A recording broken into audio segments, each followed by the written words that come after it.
Mayong adlaw diha kanimo, pinalangga nako nga mga kaigsunan, mga higala. Salamat kay sa Ginoong makahimo ta ni ining ato gayud nga pagpadayon sa pagtuon sa pulong sa Ginoo. By the way, niata nining ato gayud nga permero nga series sa ato gayud nga pagtuon sa ato ang walay katapusan nga mga kamaturan. So niining matahom nga kagabion, salamat kayo nga ikaw nakahimo sa pagtan-aw sa ato gayud nga presentation. Mayong buntag, mayong udto, mayong hapon, mayong gabi diha kanimo kung asa ka man nga naabtan nining ato gayud nga pagtuon nining kagabi. This is actually a Bible study type nga ato gayud nga pagtuon. Dugang pagpahimangno kanatong tanan may tungod sa iya gayud nga mga pulong. By the way, salamat kaayo sa imo gayud nga pagpadayon nga pagsuporta sa ato gayud nga channels ato nga YouTube o sa ato gayod nga Facebook page. Palihog i-like, i-share ang ato gayod nga video. Points to him.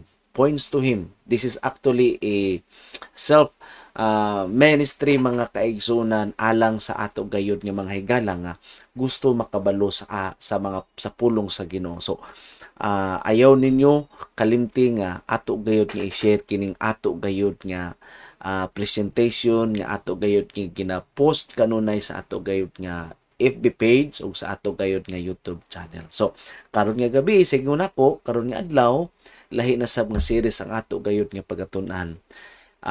Walay katapusan nga mga kamatuoran. Okay? Pasadili ta mo ato sa unahan, ako kang hayoon sa pagduko sa tumang ulo alang sa ato gayud nga pagampo. Ginong Dios nining kagabion, nining adlaw among gipasalamatan ikaw o gihangyo namo ikaw mag-uban ka namo samtang magkasugod kami ni ini gayud nga bag-o nga series sa pagtuon sa imong mga pulong. Salamat sa imong pagkamaayo sa ngalan ug gahom ni Jesus. Amen. So karon nga adlaw, karon nga gabi ang una nato nga topiko is sulat sa gugma nga gikan sa langit. Kadaghanan ka natong tanan nakadawat og sulat. Okay? Love letter. Okay, ug ganahan kita kaniadto na hinumduman ako basta makadawat kita love letter pinasahi kayo ni ganahan kayo ta apan sultian kanako karon nga gabi na ay sulat nga gikan sa langit ug kini nga sulat puno gayo sa gugma alang kanimo ug kanako. So ato na karon tan-awon, ato karon nga saksihan pinaagi sa ato gayud nga pagtuon. So kung naminaw ka palihog kung gusto ka mag-take notes sa ato gayud nga pagtuon, anda mong bulpin o papel aron nga makasunod ka sa pipila ka mga teksto nga atong tun-an karon nga gabi. So, niya ang pangutana. Unsa ang gihatag sa Dios aron sa paggiya sa iya gayud nga katawan? Unsa may gihatag sa Dios? Salmo 119 bersikulo 105, gipadala niya ang iyang pulong. Unsa di ay? Ang pulong sa Ginoo. Yes, nganong nakabaluta nga naa siya, nganong nasayod ta nga naa ang gugma sa Ginoo, nganong nasayod ta nga naa siya sa atong taliwala tungod sa iyang pulong. Pinaagi siyang pulong nasabta nato ang kahimtang sa atong kinabuhi ning kalibutan na tungod sa iyang pulong nasabta nato nga diin dili ta tagadinhin ning kalibutan na. Of course, ato gyud ang matun-an pa sa pipila nato gayud yung mga pagtuon matag karon kunya. So, pinaagi siya mapulong, gihatag kini sa Dios aron sa paggiya sa iya gayud nga katawan. Sunod niini, pinaagi kang kinsa man gipadala sa Dios ang iyang mensahe. Okay? O Hebrehanon 1 bersikulo 1, pinaagi sa mga propeta. Naay mga pinasahi nga mga tawo diha sa balang kasulatan nga gigamit sa Ginoo aron pagpadala sa iya gayud nga mensahe. Okay? So dili ni mahimo gayud nga mutumaw lamang kini. Okay? Apan naay gigamit ang Ginoo ingon nga instrumento aron nga mas mapadayag ang iya gayud nga mga pulong. Okay? Pinaagi sa mga propeta. Mo ni gigamit sa Ginoo. Okay? Ingon pa din giun sa pagsulat ang kasulatan. Kay daghan kanato ang mga pangutana sa unsa nga pamaagi nga mibutho ang balaang kasulatan, ang pulong sa Dios.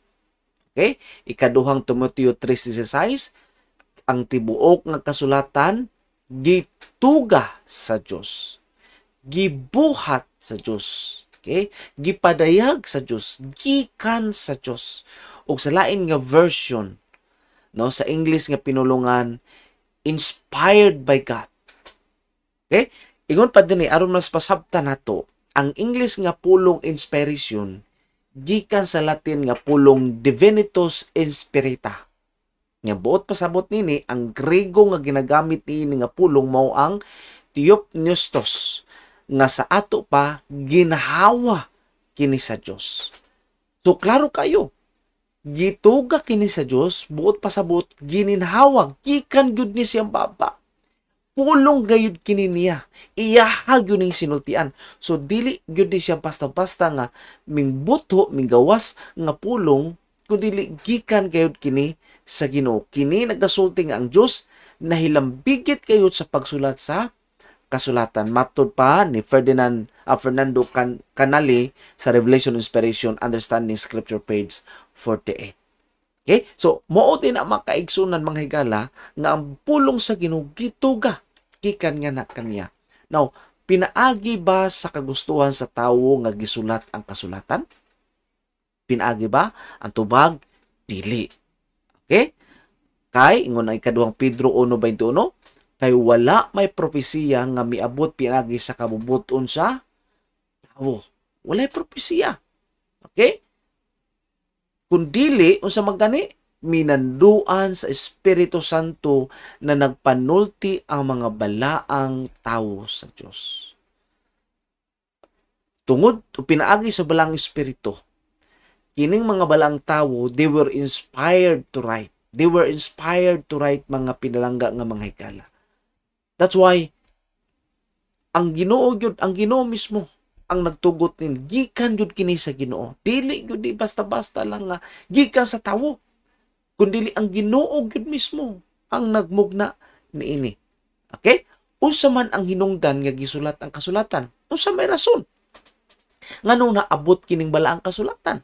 Roma 15 bersikulo 4. Kay bisan unsay gisulat kini adto, gisulat kini alang sa usa gani pagtuon kanato. Kay aron nga pinaagi sa pailob o pinaagi sa paglipay gikan sa makasulatan, makabaton unta kita og paglaom. Gisulat kini unsay katuyuan ini alang sa pagtuon kanato. Kay aron nga mas pasabtan pa nato ang katuyuan sa tong kinabuhi, no? Nganong mamatay ta, nganong unani ang kahimtang sa tong kinabuhi. So, ang balaang kasulatan gisulat kini aron sa pagtubag sa tanang pangutana diha kanimo ug kanako. Nasayod ko, daghan kitag pangutana. Daghan kitag gusto nga mahibawan ug ang pulong sa Ginoo magdugang og pagtubag, pagpasabot niini gayud nga bahin. Okay? So ang pulong nga Biblia dili kini makita sulod sa Biblia. Ang pulong nga Biblia dili makita sa sulod sa Biblia. Kini nagikan sa gani sa Griego nga pulong nga Biblia nga nagkulugan og gagmayng balasahon. Unya ang pulong Biblia usab gikuha sa pulong nga Biblios nga nagpasabot Papyrus, ang ngalan sa materialis nga gisulatan. So mao ni ang gisulatan nila kaniadto sa unang mga katawan sa Ginoo sa balang kasulatan. No, dili man papel nga sama karon nga ato karon nga gigamit, kun dili unsa gani Papyrus, ug ang Biblios gikuha usab gikan sa pantalan sa Phoenicia nga ginganlan og Biblios. So mo nay history, mo ni sugilanon makaigsunan nga nganong nahimugso kining pulong nga Biblia. Okay, originally mga higala makaigsunan, okay? Biblios gyud ang original word ani nga gikan sa pulong nga gikan nga nagpasabot kini nga Papyrus. So ang Biblia gitawag og pulong sa Dios o ang mga kasulatan nga nagulugan og usab gani sinulat. O kini nga Biblia adunay 66 ka mga libro o gisulat sa dili mo minus nga kapatan ka mga tawo, 40 ka klase nga mga tawo nga nagagikan sa nagalailang nga lakaw sa panginabuhi sa sulod sa 1,500 ka mga tuig. Okay, so ato ni mabasa sa Sacred Scriptures Bible Reading for the Home Circle page 10. So, ang pulong sa Ginoo o Biblia Kitawag na tong pulong sa Dios o kasulatan. O lain-lain nga mga klase nga mga tao, na ay doktor, na ay fisherman, na ay farmer, okay? Na ay attorney, na ay abogado, na ay tax collector. Lahi-lahi nga mga tao ang nagsulat niining pulong sa Ginoo. But again, sa giingon nato, sa basa nato ganiya, they were actually inspired by the Holy Spirit nga ila gayud nga mahimo masulat ang pulong sa Ginoo. Sunod, unsa man nga pinaaging ang pagbasa sa Biblia makatabang sa atong inadlaw-adlaw nga pagkinabuhi. Unsa may matabang nini sa atong kinabuhi kung mubasa ta? Okay?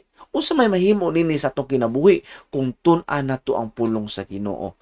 Ikaduhang Timoteo 3:16, ang pulong sa Ginoo, ang tibuok kasulatan gituga sa Dios ug may kapuslanan alang sa pagpanudlo, pagpadlong, pagpanulid alang sa pagpamatuto sa pagkamatarong. So walay lain nga makatabang niini sa atong kinabuhi kumus basa ta sa Biblia kundili mahimo ta matarong.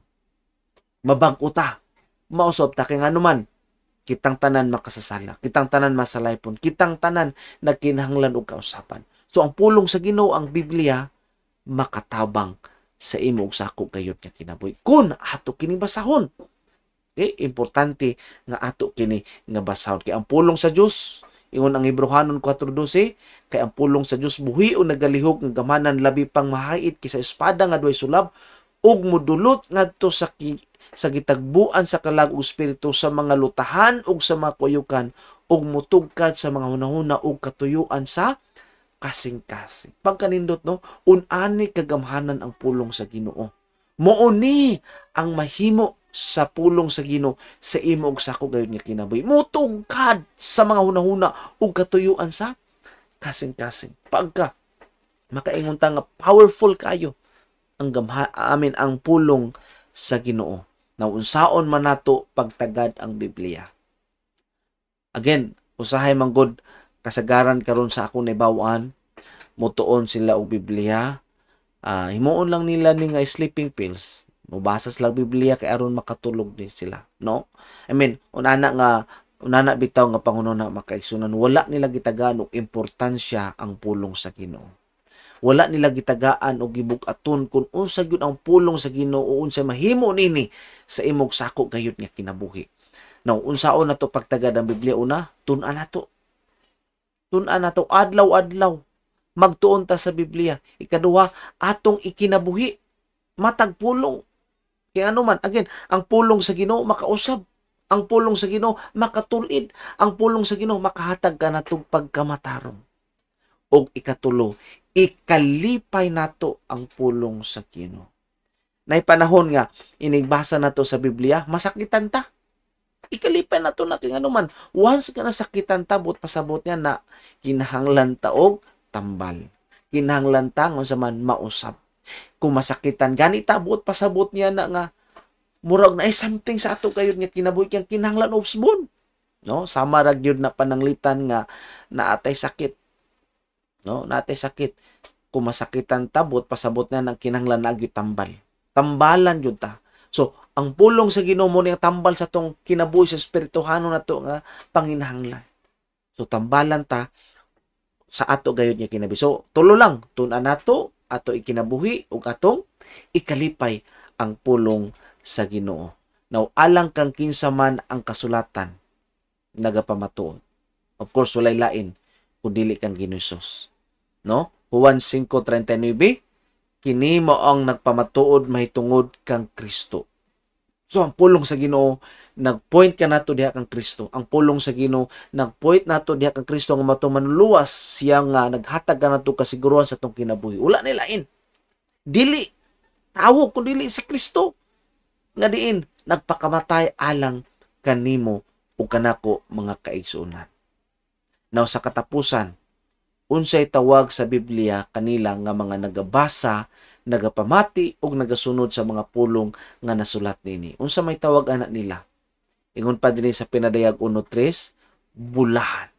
Mahimo di ang bulahan ang mga tawo nga nagabasa, nagapamati ug nagasunod sa mga pulong sa Ginoo. So, mga higala makaigsunan, ang pulong sa Ginoo dili kini makadaot. Ingon pa nila makabuang, no. Dili ka na tinod. Apan makahatag kini kalipay, makahatag ka nato kini og kalinaw, makahatag ka nato katagbawan sa tugid kini buhi ug labaw sa tanan mahimo ta nga pulahan. Sa ato gayud nga pagkinabuhi niini gayud nga kalibutan. Ug aside niya na tungod kay nganong importante nga itong basahon ng pulong sa Ginoo tungod kay ang panahon haduol na. Kining kalibutan nga itong gipuy-an matapos ni. Ang panahon nga din mo balik ang Ginoo hapit na gyud mga higala. So wala lain nga angay natong buhaton kundi tun-an nato ang Biblia. Ato gayud nga tagag panahon nga mutuon ta sa Biblia. So karon nga higayon nga nakahimo ka sa pagtan-aw, buot pasabot ini nga willing ka mutuon sa Biblia. So ako kang naghaton. Gagaton ka nako. Mao ni ang permiro nato gayud nga topiko, nini gayud nga series nato. Naapay ubay-ubay nato gayud nga pagkatuonan. So ang gaton ka nako every Sunday. Okay, every Sunday night naatay mga video nga atong i-post sa ato gayud nga YouTube channel o sa ato nga Facebook page. Tagai ka nagigayon. Kung gusto ka nga mas mulambo pagyud ang atong kinabuhi, gusto ka makakaton pagyud sa pulong sa Ginoo. Okay? So salamat kaayo sa imo gayud nga pag-uban niini gayud nga adlaw, nining gabion, niini gayud nga kaudtuhon. I hope nga napanlanginan ka nining ato gayud nga presentation.